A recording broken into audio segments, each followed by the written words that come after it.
Welcome back to the deep dive. Okay, so you've brought us quite the collection of material today. We're looking at a really intensive period in the early life of Geralt of Rivia, the young white-haired witcher. That's right. We're talking contracts, mentors, moral choices, and this undercurrent of violence and legacy that he steps into. Yeah, a legacy he maybe didn't even know he was inheriting at first. Exactly. And what's great about these sources is how they balance the big picture. You know, the kingdom of Cadwin, the politics, the money, with this very focused, very dark personal story. It's all about survival and, well, vengeance. Okay, so our mission here is to track the key people, the pivotal events that really forged Geralt in those early years. We need to understand this link back to his predecessor, Preston Holt, and these, hidden enemies working against them, going beyond the usual stories. Definitely. So context first, we're in Cadwin. Think aggressive expansion. The kingdom's core has these four borderlands. The Marches Western, Upper, Lakeland, Lower. And Marches tells you everything. They're pushing outwards, taking land, mostly from elves historically. Got it. So it's a rough place. And Geralt walks into this, and his status is immediately shaky, right? Absolutely. He literally gets saved from a lynching by soldiers. But even then, the abuse is nonstop. You've got this alderman calling him a defect, a botched job. Wow. And this is despite those royal edicts from King Dagred back in, 1150? That were supposed to protect witchers. Supposed to, yeah. Gave them freedom to practice, exemption from local courts. Yeah. On paper, reality, they were hated. Legally okay, socially despised. Okay, so he's about to get lynched, and then someone steps in. Yes. Enter Preston Holt, Master Witcher. White hair, just like Geralt later, shows up on this big black horse. And he doesn't fight them off? No, that's the key. He just raises one hand, makes this gesture a sign, and knocks the main guy right off his horse. Oh, okay. Magic. Witcher sign. Controlled power. It stops everything cold. And instantly, Holt takes Geralt under his protection. So Holt sees something in him, or just helping another witcher. Maybe both, but there's a very practical reason. Holt offers him a partnership, mentorship back at his estate, Rocamora. We find out Holt is, well, he's aging, and he's crippled. Crippled? How? Nasty run-in with a Meganura, a giant dragonfly sort of creature, left his leg mangled, incapacitated him. So he needs a partner desperately. Ah, okay. So it's practical. Survival. Holt gets help, Geralt gets work, a base, maybe a future. Exactly. A promise of steady contracts, a place to come back to, financial stability. Yeah. Surviving into old age, which wasn't common for witchers. But the training at Rocamora, you said it was brutal. Oh, yeah. And here's the twist. It wasn't really about monsters, not the main focus. What was it about then? People. Lethal self-defense against human attackers. Holt was preparing him for a different kind of threat. Seriously. Okay, tell me more. Well, first, he warns him off bare-knuckle fighting. Says you'll wreck your hands, useless for sword work. Smart, right? Makes sense. Recommends tools, things you can carry without anyone noticing. Brass knuckles, or even just a heavy key. A key. Like a house key. Yeah. And this is where it gets chilling. He goes into detail. Specific targets on the human head, taught using these practice dummies made of, boiled leather. Okay, like what targets? You know, he mentions the bregma, top of the head, motor cortex there, the glabella between the eyes, super sensitive, easy concussion point. Right. But the key, that was for the mastoid process, Yeah. that bony bit just behind your earlobe. Uh-huh. Hit that hard, specifically with the edge of a heavy key. Holt taught that it ruptures the vertebral artery.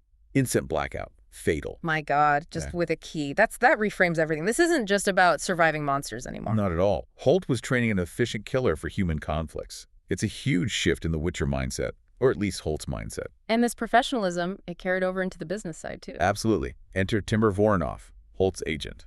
Very meticulous. Oh, just for a Witcher. Yep. Voronov handles the money, takes his 10% cut, deals with dwarven banks like Vivaldi's for cashless payments, sets the rate never less than 50 Novigradian crowns. 50 crowns minimum, setting a standard. And he gives this one crucial piece of advice. Never, ever accept barter. Especially not a night with a local belle. Huh.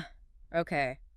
Maintain the professional reputation. No favors, just cash. Exactly. Keep the market rate high. Demand respect as a contractor despite, everyone hating you. It's this weird mix of deep-seated prejudice and, modern business practice? It is. And that prejudice, that hatred, It all loops back to this pivotal event. We have to talk about 1194. Ah, the attack on Kaer Morhen, the Witcher fortress. We all know the story, or think we do. Right, the legend. But the sources, they give us the dirt. This wasn't some spontaneous uprising. It was planned, incited by this anonymous pamphlet, basically hate literature, called The Description of a Monstrum or a Witcher. Anonymous. But someone wrote it. Oh, yes. A sorcerer named Ardamon of Asgoth penned it. But he wasn't the money. Okay, who financed it then? The Dowager Marchioness. Servia Harada Graphicane. A Marchioness. Why would she fund an attack on Witchers? Revenge. Simple, cold, long-simmering revenge. Years before, a Witcher had killed her son. Apparently, he was a real piece of work, a scoundrel. But she never forgave it. This attack was her payback. Wow, okay, so she bankrolled a massacre. And the attack itself, the sources say something different about the defenders. Yeah, the legend always says 7 Witchers died defending Kaer Morhen. There are 8. 8. Who is the 8th? Holt. That's when Geralt learns his mentor's original name. Reynard the Wraith. Reynard the Wraith. So Holt was there. He was, and he survived. He fled, apparently just moments before the last 4 defenders linked arms for that final suicidal sign that took out the mob and themselves. So Holt, Reynard, ran. He got away. Survived when the others didn't. And that changes everything about his relationship with Geralt. Yes. Because Holt wasn't just looking for a partner. He was looking for someone to carry on his fight, his vengeance.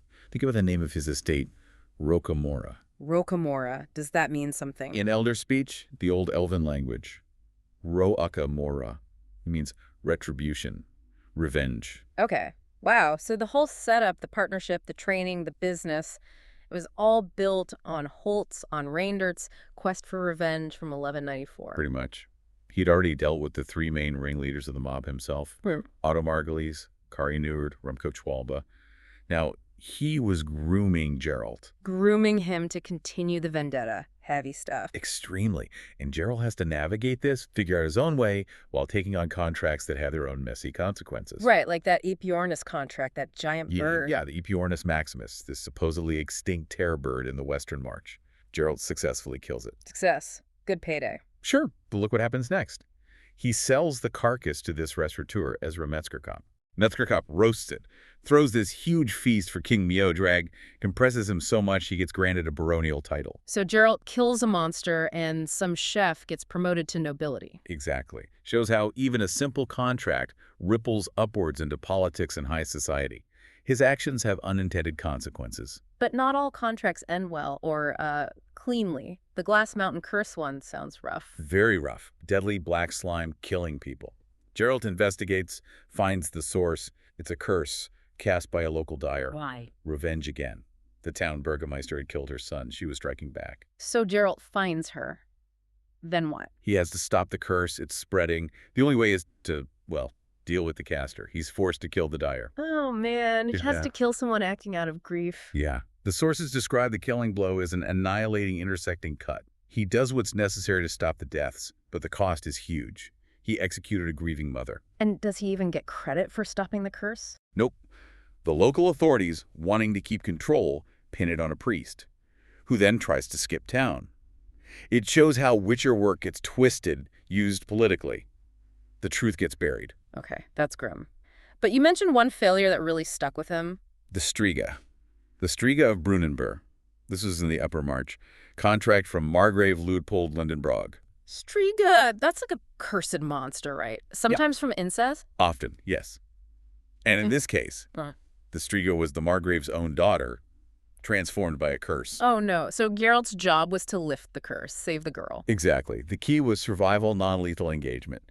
He just had to stay in the crypt with her, survive her attacks, until the 3rd rooster crowed at dawn. That would break the curse. Okay. Seems straightforward enough for a Witcher. Should have been, but he failed, critically. Not because she overpowered him. Then why? He panicked, lost his nerve. The sources say his legs just went to jelly. Total loss of control. He panicked. Geralt. He did. Wow. But in that panic, instead of sticking to the plan, he lashed out. Oh. Decapitated the Striga. Oh. And as she died, she transformed back into the Margrave's dead daughter. Lindenbrog was shattered. It was a catastrophic failure of professionalism, of nerve. It haunted Geralt. You can see why that failure, the moral weight of the Dyer case. Meanwhile, this older threat from 1194 is still out there. It is.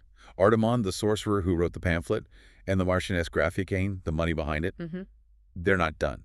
Their assassins are now actively hunting Geralt. Assassins. Who? A team. Merixel, Ponti, and Frick. And they have a wider target list. They plan to poison Geralt, yes, but also murder the priestesses in the Temple of Melitel. The priestesses. Why them? Neniki and Assumpta. Because the temple provides medical help to women. Things like abortions, which Artemon sees as heresy. And they sometimes help Witchers, their allies. Okay, so Holt finds out about this plot. He does. And this prompts his final act. His sacrifice. What does he do? Knowing the assassins are coming for Geralt in the temple, Holt goes to the authorities and confesses. Confesses to what? To murdering Artemon, the sorcerer. Did he actually do it? We don't know for sure if Artemon was dead yet, but Holt makes the confession totally believable. He describes the killing blow, that specific strike to the mastoid process and strangulation. Methods he taught Geralt, methods he knew intimately. So he frames himself to protect Geralt and the priestesses. Exactly. He's taken into custody, executed by Curiding in Steerforce prison. It was a calculated move.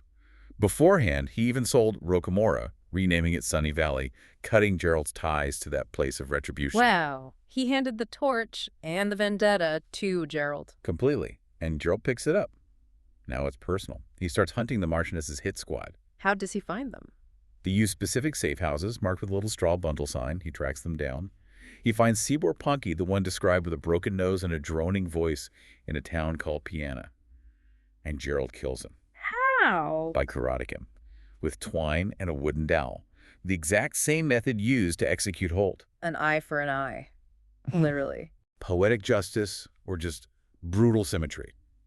Then he deals with Beauregard Frick, the swordsman of the group, defeats him in a duel in Oxenfurt. So that leaves the Marchioness. The mastermind. Geralt confronts her at her palazzo in Ardcara. Finds her asleep in bed. Drugged. Yeah, seems she took a sleeping draft made with Witcher ingredients, ironically. She's completely vulnerable. Does he kill her? He stands over her. He holds up Holt's Viper medallion, the symbol of Randert the Wraith, the symbol of the vengeance she brought on herself. And he walks away. He doesn't strike the blow. He lets her live. After everything. He doesn't lay a hand on her. But the sources say she dies right after. Shock. Terror. She apparently wet herself. Realizing who he was, what he represented, the knowledge killed her. So he achieved the goal without bloodying his own hands at the very end. In a way, it's ambiguous. He gets Holt's final things than the swords, including the silver one. The one with the inscription. That's the one. Duven Heron em Glendale Morsum Fien Easy. Roughly. My glow will cut through the darkness. My brightness will disperse the gloom. He also gets a final letter from Holt explaining the confession was planned, meant to save him, and a drawing final lesson in swordplay. And what about Neniki, the priestess? What was her advice? It's fascinatingly contradictory. She tells him revenge is basically stupid for vapid and primitive minds, counsels against it. But then she finishes with this totally uncharacteristic, so go and kill those fuckers. Aha! Even the wise priestess sees the pull of it. Or understands the necessity, perhaps. So wrapping this up, Geralt's early path wasn't some grand quest. It was him getting pulled into this cycle of violence started decades before at Kaer Morhen. Exactly. Holt didn't just train a Witcher. He trained an instrument of his own long-delayed retribution. And that training, that legacy, forced Geralt into these awful choices, the Dire, the Striga. Yeah, and you see how everything is tangled. Personal revenge, like the Marchioness's, fuels political chaos. Holt's sacrifice wasn't just noble, it was strategic, ensuring his vendetta lived on through Geralt. It really dictated everything. The fates of Witchers, priestesses, even random victims caught in the crossfire. It's all driven by these old grudges and power plays. Which leaves us with that inscription on Holt's sword. My glow will cut through the darkness. My brightness will disperse the gloom. Holt chose vengeance. Geralt largely followed. So a final thought for you listening. If your brightness, your justice is achieved through vengeance, how different is that really from just spreading more darkness? A heavy question for a heavy profession. Yeah. Something to think about. Until next time.